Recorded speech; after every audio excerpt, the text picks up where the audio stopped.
Howdy y'all, this is A.R. Kavli. Welcome back to my channel. Today I'm going to do a product review of one of my products. This is Renaissance 1520, Adventures in the Holy Roman Empire. And this is a supplement to be used with Renaissance Deluxe, the D100 system by Cakebread Walton. Not to get it confused, because I do have a 1520 that's for Cepheus engine / 2.6 system. That is different. This is the cover. It has different covers and everything. So just in case there's some confusion. And I'll be honest, I really like this cover better than the one I put on my what I kind of consider my magnum opus.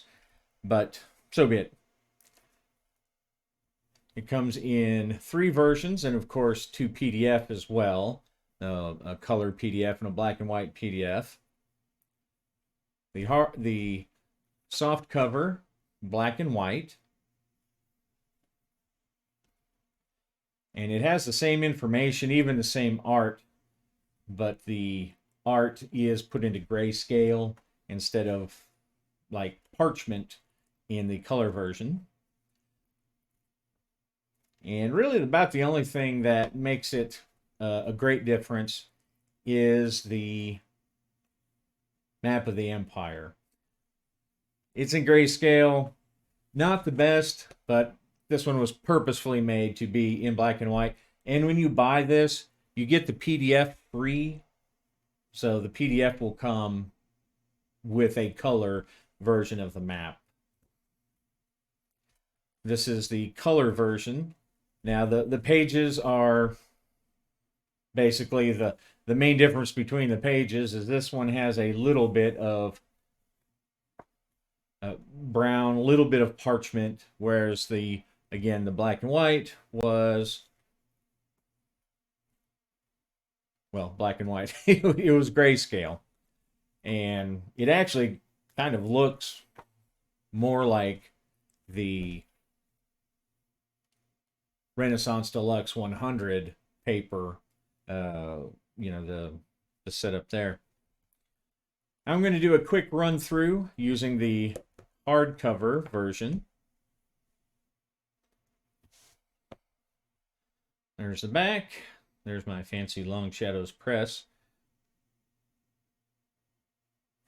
Now, as the back says, it's for Renaissance Deluxe 100, but it has historical information in it, and it can really be used with perhaps any other D100 system or any system at all. Just ignore the game specific information.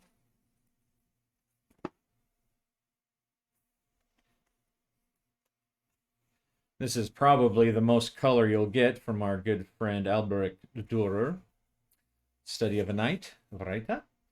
As an intro, this game is designed to be played as a historical campaign, as in historic fiction, in the sense of no magic, of real history. Of course, that's easy to adopt back in, especially if it's kept low fantasy or, but really you could go gonzo too. It'd be easy to incorporate, of course, the Renaissance Deluxe magic system, and they have monsters and everything. Chapter 1 is some character history tables for appearance, some height, weight, and to determine family and parents, siblings, things like that. All optional, of course. This table describes what different levels of having an education in the sense that they knew it, studying the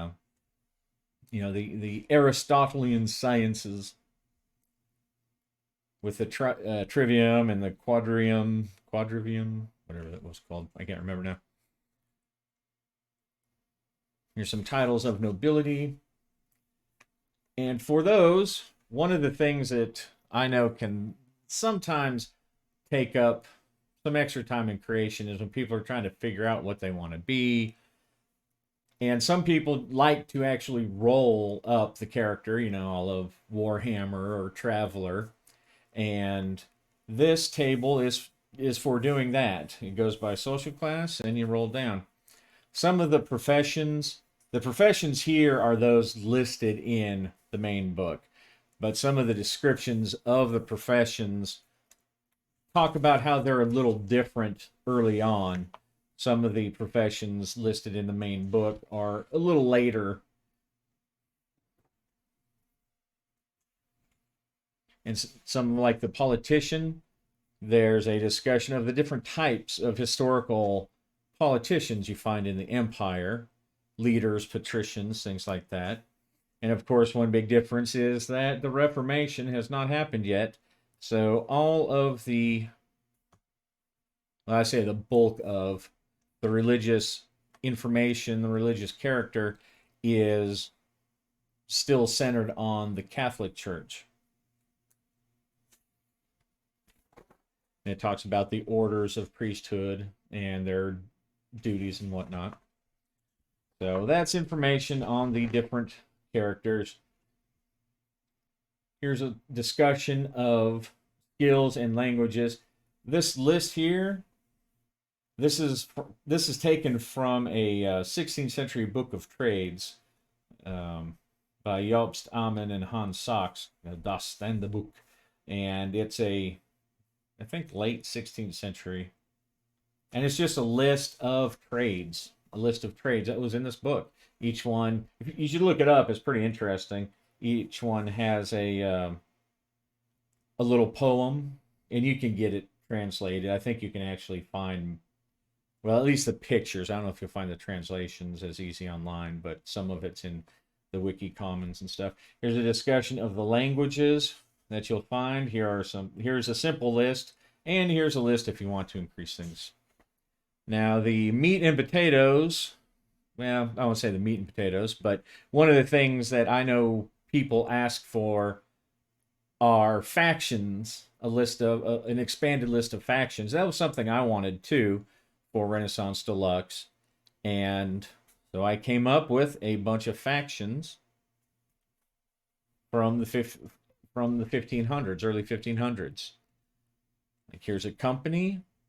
That's one that's, you know, a general one. Here's a specific Ravensburg Trading Company. The Grosse Ravensburger Handelsgesellschaft. And apologies to anyone who's offended by my German. In most of these, I'll point out, I use a lot of German names and text to kind of give an aesthetic, a flavor, but I've always tried to put the English next to it for us Anglophones who stumble over stuff like that. But I like the way it looks. I like to see that. Now, of course, 1500s, any time of the Renaissance would not be complete without talking about religious factions. So we've got the Catholics, the Lutherans, the Ultraquists, the Waldensians, the Juden, the Jews, the Gnostics, and then here are the monks and friars, the Benedictines, the Augustinians, the Dominicans, the Devotio Moderna. They're kind of interesting people. And then here's military factions. You know, the Imperial Army, the Army of the Empire, which are two different things. The Landsknecht, the most infamous or famous. And you'll see that also, if they have something, a member of note, historical member of note, it's listed there. But it has the zeal and the bonus culture or bonus skills. The Reichsläufer. And here some knightly orders, the city militia, and then some guilds. And of course, you know, there were a ton of guilds. Every trade basically had its own guild. So I didn't go and add all those, but just some interesting guild type organizations. The Marxbruder, which is a dueling slash Fechtmeister, Fight Master guild. And some rebellions. There's some actual historical rebellions in there. Some interesting stuff. Interesting fights. And patrician houses. These are some of the more powerful families in the empire. And of course, this is all concentrated in what's now the German lands. On the continent, the Holy Roman Empire. The different houses. And here's a list of other noble houses that you can take a look at and expand. Campaign information. I wasn't looking to like rewrite the whole book or anything here, but here's the, well, I say a more historic, but it's really, there were so many different, he had thalers and florins and Rhinemarks and ducats and gulden and Rheingulden, all those different things that were used in different places. But I decided to go with a common Pfennig, Groschen, and florins, which is, pennies, silver pieces, and pounds, essentially. And you can just use those same because they work about the same. I didn't come up with any new price list or anything. There's a discussion about the firearms of the era, because some of the firearms in Renaissance Deluxe are later period than the 1520s. Antidotes, an interesting subject. And instead of listing being historical, instead of listing effective antidotes, here are some ineffective antidotes that you can try to use. Some random encounter tables, and of course, historical, no mystical stuff in there. Easy enough to add it if you prefer. There's a timeline and a brief and incomplete history of the Holy Roman Empire, which is such an important and foundational part of Western culture. Such an interesting time and place, good, bad, and ugly. And here's a timeline. I provided some of the timeline beforehand. One, to give people a little room if they want to set their campaigns in different areas. And two, the character's made in 1520 and he's 30 years old. Then you have these different things back here in the late 1400s or 1500 that he might have been involved in his backstory. So I tried to keep it to the point. I actually cut out a lot of stuff. The amateur, very amateur historian in me just wanted to just load it all in there, dump. But same thing with the laws and governments, a brief discussion of the positions of government, the electors, the councils, the diets, crime and punishment, a discussion on the executioner. I highly recommend there's a book there out called the Faithful Executioner, and it's basically a book going through the I guess a diary of the executioner of Nuremberg in the late 1500s, I think. Here's discussions of the rank of nobility. Again, I included the German and the English for ease. Discussion of what those things mean. Religion in the church. Again, there's The Four Avenging Angels by our good friend Albrecht Dürer, who's really just an awesome artist. Awesome artist. So let me bring that in there. Maybe zoom it up a little. I love his work. Of course, I didn't put any of his color work in here except for that study of a writer up front. But a history of the church, kind of see how it developed, how the factions, the different things that they're facing. Because like it or not, of course, personally, the players, the characters, the religion is going to be important to their life. And here's some church hierarchy. And of course, the church itself is a great place, inspiration for adventures, skullduggery.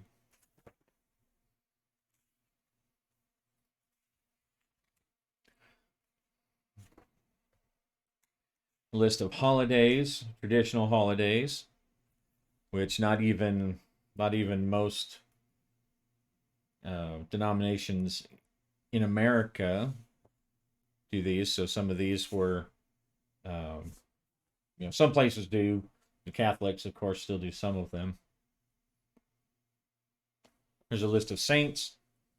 I had a big long list of saints, like a ton for every season. And I had them written up so that each one provided a bonus to a certain skill based on what they're the saint of, like Saint Barbara, patron saint of gunners, miners, builders, artillerymen, stuff like that.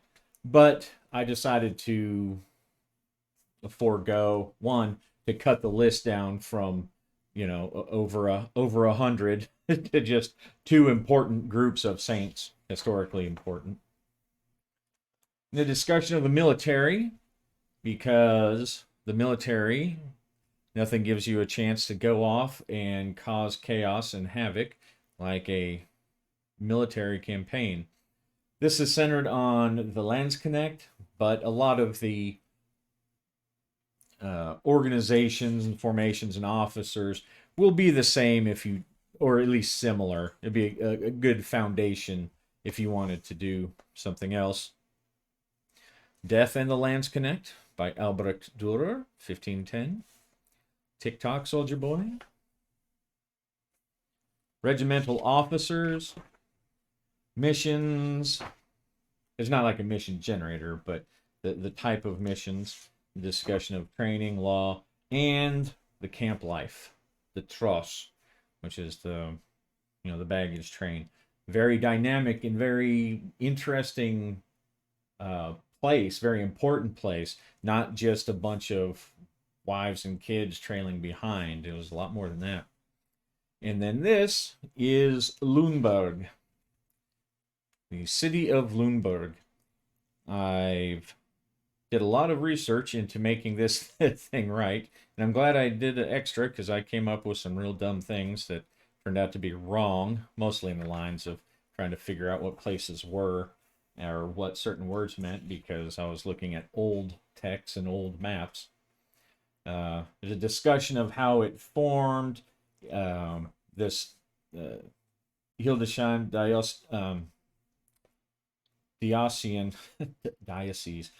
diocese, well, this feud, Diocesian feud,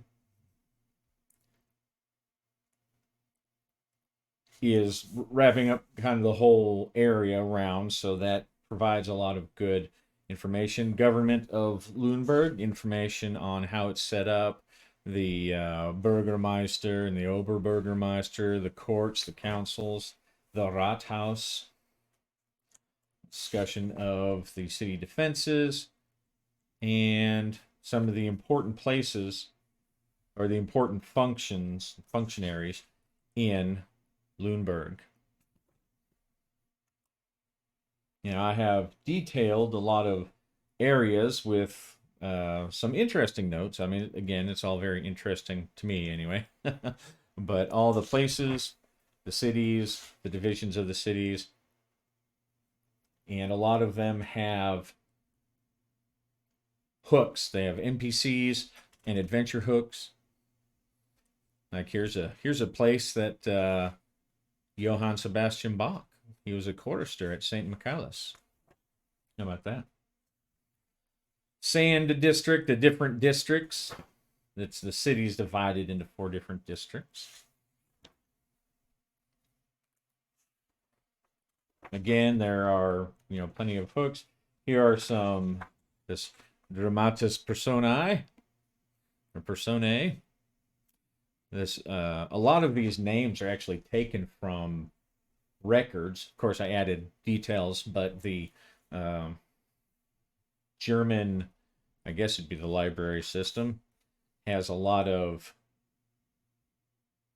digitized documents. They've scanned them and put them in, and so some of these names are actually historical names for the council members of Lüneburg in and around 1520. Of course, I added ages and some of the other stuff because I am, after all, just making a game, not a historical treatise. Some other people, some more adventures, and then here is a map.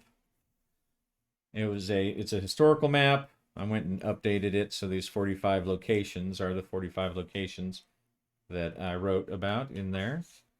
There are some other cooler like color maps, but just the detail on this later one seemed to fit a little better. All right, and here's a list of resources, some of the stuff I read. And here's some more tables. This one's for birthplace generation. These are all cities in the Holy Roman Empire. And then it has information on, well, one, it tells you where it's at on the map, what circle, administrative circle, the nationality for that area. And I use German. German itself at the time was still, wasn't quite, a lot of people identified themselves still as, like Saxon or whatever. But for convenience, for gaming convenience, and for my own convenience, I just used German. The type of languages.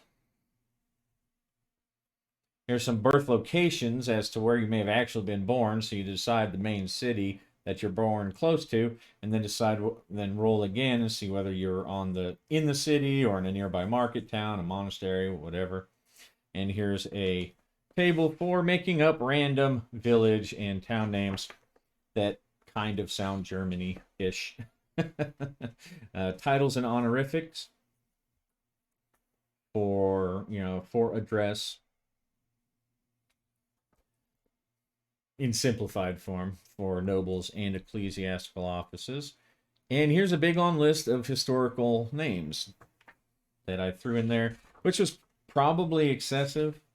And you don't have to roll or whatever, but you can just pick and look. And I'm not sure exactly why it was so important to me to put all these different names and surnames. And then here are some naming conventions. Of course, those conventions were different from place to place. These are just kind of common, simple ones. I've got Slavic, Venetian, High German, Low German. There's a Julian calendar for those who really, really want to get into the historical part of it. And then here is one of the maps. This shows the different lands and what family basically controls them, what family they belong to, and whether or not, because there are some lands that don't necessarily belong to a particular family. A lot of these areas in white have imperial immediacy, meaning that they are, belong to or report directly to the emperor. And here I made an aesthetic choice. I used the kind of historical German titles for the area, but I used more modern names for the countries. So instead of Austria, I think was like, Oster Königland or something like that. And Ballman, the Helvetic Confederation is actually what it was. But that was a concession I made for, well, people like me. Because if you say something like Switzerland or Austria, a modern person would hopefully have an idea of what you're talking about. And so I just wanted to have an aesthetic without it being too alien for someone like myself. The different circles, these are just administrative circles. And our our controversial OGL. Anyway, I think you'll enjoy the book if you like Renaissance Deluxe, and even if you don't use all the information, or even if you're not using Renaissance Deluxe itself, there's a lot of good information in here, and it looks cool. And a lot of the factions, they extend into other areas, time frames, other ages. However, I'll put that. But I hope you will check out Renaissance 1520 Adventures in the Holy Roman Empire for Renaissance Deluxe. Thanks for sticking around, and happy gaming.